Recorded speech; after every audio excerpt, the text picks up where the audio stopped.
उमेदवारी पुढे आलेली आहे, काय सांगा?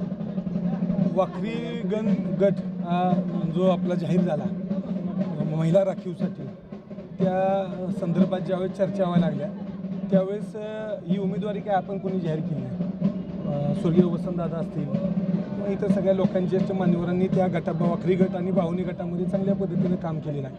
आमचं तिथं प्रत्येक घराघराची नाळ जोडली गेलेली आहे.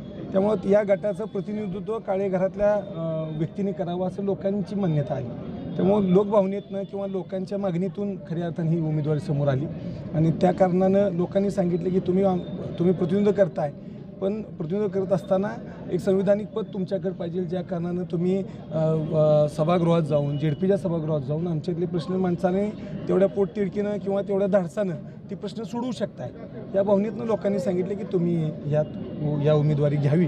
त्या भावनेतनं आपली उमेदवारी समोर आली. दादा, सभासदांनी मोठ्या विश्वासाने सहकार शिरोमणी साखर कारखान्याची सत्ता तुमच्या हाती पुन्हा राखली होती 2 वर्षापूर्वीच्या निवडणुकीत. खरं तर तुमच्या परिवारावर तुमच्यावर टीका होत आली होती ती केवळ सहकार शिरोमणी साखर कारखान्याच्या मुद्द्यावरून, परंतु आता हा कारखाना जिल्ह्यात उच्चांकी सर्वाधिक दर देणारा कारखाना ठरला आहे आणि तुम्ही निवडणुकीला समोर जाताय. विरोधकांकडे असलेले एकमेव शस्त्र काढून घेतले असं वाटत नाही का तुम्ही? नाही, नक्कीच तसं आहे. आपण मागच्या 2 वर्षापूर्वी मायबाप जनतेने सर्व सभासदांना स्वर्गीय वसंतदादा त्यांच्याबरोबरच्या लोकांनी ज्या हाडाची काढं करून कारखाना उभा केला, एक 10 वर्ष पासून एक चांगल्या पद्धतीने आपण तो कारखाना चालवला. दुष्काळादरम्यानच्या काळातल्या अडचणी, बँकेच्या अडचणी, त्या कारणामुळे एक 4 ते 5 वर्ष कारखान्यामध्ये अडचण तयार झाली. त्यातून आपण शेतकऱ्यांना काय दर देऊ शकलो नाही किंवा काही पेमेंट आपल्याकडनं लांबली गेली.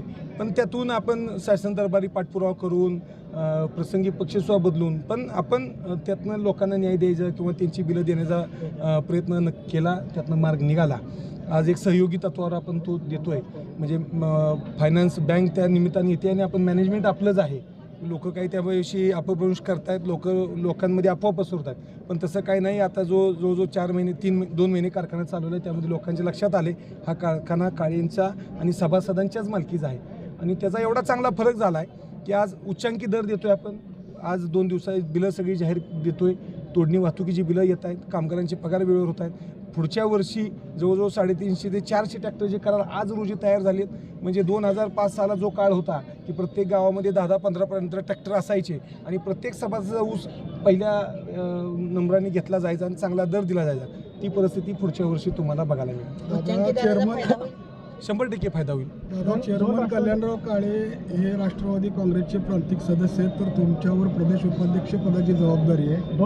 2 राष्ट्रवादी एकत्र येणार आहेत. अशा वेळेला काय कसली साधनं काय आमदार अभिजित पाटील हे एकत्र दोन्ही राष्ट्रवादी एकत्रित घेत घड्याळाच्या चिन्हावर लढूयात म्हणतायत, काय सांगाल यावर? आता मी कालच तुमच्याच माध्यमातून ऐकले तशा पद्धतीच्या स्पष्ट सूचना वरून आमच्यापर्यंत आलेल्या नाही. तशा काय सूचना असतील काय असतील तर निश्चितपणे आम्ही ह्या पातळीवर बसून भविष्यात जे काय पक्षश्रेष्ठी सांगतील त्या पद्धतीने आपण तिथं उतरण्याचा प्रयत्न करणार आहे. काशेगाव येथे बोलताना पांडुरंग परिवाराचे नेते प्रशांतराव परिचारक यांनी महायुतीच्या पक्षाचा आग्रह असेल आणि वरून आदेश आले तर महायुतीच्या पक्षांच्या उमेदवारांनाही सोबत घेणार आहे असं म्हटलंय. अशा वेळी त्यांच्याकडे तुम्ही काय निरोप आलाय का तुम्हाला किंवा तुम्ही काय पाठवलाय? नाही, आता त्या संदर्भातल्या चर्चा जे आपले वरिष्ठ मंडळी आहेत त्यांच्या माध्यमातून चालू आहेत. म्हणजे ते निर्णय घेतील. तशा काही आम्हाला माहिती नसल्या कारण मी आज तुम्हाला या ठिकाणी बोलू शकत नाही. पंढरपूर तालुक्यात युती आणि आघाडीच्या राजकारणाची अजून कुठलीच अंतिम चर्चा झालेली नाही. त्यामुळे बऱ्याच कार्यकर्त्यांच्या मध्ये संभ्रमावस्थेचं वातावरण आहे. वाखरी जिल्हा परिषदेच्या गटात सोलापूर जिल्ह्यातला सर्वात हाय व्होल्टेजचा गट बघितला जातोय आणि त्यामध्ये कार्यकर्त्यांना संधी देऊन नेत्यांनीच उमेदवारी दाखल करू नये असा समोरच्या लोकांकडून आरोप होतोय. त्याच्यावरती आपली काय प्रतिक्रिया? मुळात हा आरोपच चुकीचा आहे किंवा अशा पद्धतीची चर्चा चुकीची आहे. मुळात असं आहे की आता माझ्यावर जर बोलायचं झालं तर समाधान काळे हा नेता म्हणून आतापर्यंत कधी वावरलाच नाही. सर्वसामान्य कार्यकर्ता म्हणून आपण लोकांमध्ये वावरलेलो आहोत. मी ग्रामपंचायत वाडीकुली जी लढवली, मी तिथं नेता म्हणून लढवली नाही, तर एक कार्यकर्ता म्हणून मी त्या निवडणुकीला सामोरं झालो. मी बिनविरोध लोकांनी मला केलं. मी तिथं लोकांसाठी भरपूर काम केलं. मी म्हणतो परत नंतरच्या काळामध्ये मी विठ्ठलचं संचालकपद केलं, कार्यकर्ता म्हणून निभावलं. आत्तासुद्धा सर्वसामान्य लोकांमध्ये काम करत असताना माझ्याकडे कुठलंही पद नसताना मी एक सर्वसामान्य राष्ट्रवादीचा कार्यकर्ता असेल किंवा सर्वसामान्य शेतकरी कार्यकर्ता असेल या भावनेतनं जो वावरतोय. त्यामुळं आता ठीक आहे, मी वसंतदादांचा पुत्र आहे, ही मला अभिमान आहे. बरं आम्ही आत्तापर्यंत कुठल्याच पद्धतीने नेता म्हणून कुठं वावरलो नाही किंवा त्याची मिजाजखोरी किंवा मिरी केली नाही. स्वर्गीय वसंतदादांनीच आम्हाला शिकवलं आहे की आपण सर्वसामान्यात राहूनच काम करायचं, सर्वसामान्य लोकांना बरोबरच घेऊन काम करायचं. त्यामुळं ते आता आम्हाला नेते समजत असतील, नेत्या घरातले समजत असतील तर तो जेणे कोणी समजत असतील तो त्यांचा विषय आहे. पण अजूनही आम्ही स्वतःला कार्यकर्ता समजतो आणि आमच्यातले कार्यकर्तेसुद्धा आम्हाला आमच्या जीवाभावाचाच कार्यकर्ता म्हणून आम्हाला तशा पद्धतीची वागणूक देतात. काळे कुटुंबाचा तालुक्यामध्ये मोठा गट आहे, म्हणजे कुठेतरी काळे कुटुंबातले प्रत्येक सदस्य हे नेतेच आहेत. हो, निवडणूक ही कार्यकर्त्यांची आहे. जसं बालकेने नगरपालिकेला स्वतःच्या घरातला उमेदवार दिला आणि तो निवडून आणला, तसाच पॅटर्न आता प्रत्येक नेत्याला वाटतं आपल्या घरातलाच उमेदवार निवडून यावा. मग कार्यकर्त्यांच्या निवडणुकीमध्ये नेतेच उभारले तर कार्यकर्त्यांनी काय करायचं? नाही असा विषय कसा आहे, तुम्ही निकष कोणत्या पद्धतीने लावताय तो विषय महत्त्वाचा आहे. आज जिल्हा परिषदेमध्ये जात असताना तेवढ्या ताकदीचा आपण ज्यावेळेस उमेदवार निवडतो हा लोकांनी निवडलेला असतो. त्या ठिकाणी त्या लोकांनी जाऊन त्या पद्धतीनं त्या लोकांचे प्रश्न मार्गी लावले पाहिजे. आज कार्यकर्त्याला उमेदवार द्यावी ह्या मताचा मी पण आहे. बरं आज आम्ही पंचायत समिती असेल किंवा इतर ठिकाणी सगळ्याच ठिकाणी काय आम्ही उभारलेलो नाही. ज्या ठिकाणी आमचा गट आहे, ज्या ठिकाणी मी प्रतिनिधित्व करू शकतो अशाच ठिकाणी. बरं इतर गटामध्ये आपण आपल्या कार्यकर्त्याला संधी दिली जाईल. मग असा जो माणूस आहे की कार्यकर्ता घरातलाच आहे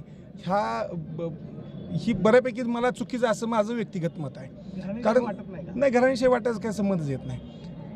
काम करतो आपण, काम करत असताना लोकांची अपेक्षा असते की ज्या घराला आपण ज्या घरातल्या नेत्याला आपण मानतोय त्या घरातल्या जर तो माणूस पूर्ण वेळ देत असेल सर्वसामान्य समाजासाठी, पूर्ण वेळ काम करत असेल समाजासाठी, तर त्यांना आमच्याबरोबर त्या पदावर यावं. आता समजा आमचे 2 नंबरचे बंधू उल्हासराव काळे, त्यांच्याकडून तुम्ही अपेक्षाच करू शकत नाही कारण ते शेती बघतात, ते बँक सांभाळतात, पूर्ण आर्थिक व्यवहार ते सांभाळतात. पण समाधान काळे पूर्ण वेळ गावात आहे, पूर्ण वेळ सर्वसामान्य लोकांसाठी देतो, लोकांच्या अडीअडचणी सोडवण्यासाठी प्रामुख्यानं पुढे जातो. उद्या जिल्हा परिषदमध्ये जर तो गेला तर निश्चितपणे सर्वसामान्य लोकांच्या अडचणी ओव्हरऑल तालुक्याच्या नुसत्या वाखरी गटाच्या नाहीत तर पुऱ्या काळे गटाचं प्रतिनिधित्व तो जेडपीमध्ये करू शकतो. त्यामुळं जो हा आहे की बाबा कार्यकर्ता हा समज माझ्या दृष्टीने मला थोडासा चुकीचा वाटतो. प्रचाराचे मुद्दे काय राहतील आपल्याला? प्रचाराचे मुद्दे एकच आहेत की मला जिल्हा परिषदेच्या जेवढ्या काही योजना आहेत त्या योजना सर्वसामान्य लोकांपर्यंत पोचवल्या पाहिजेत.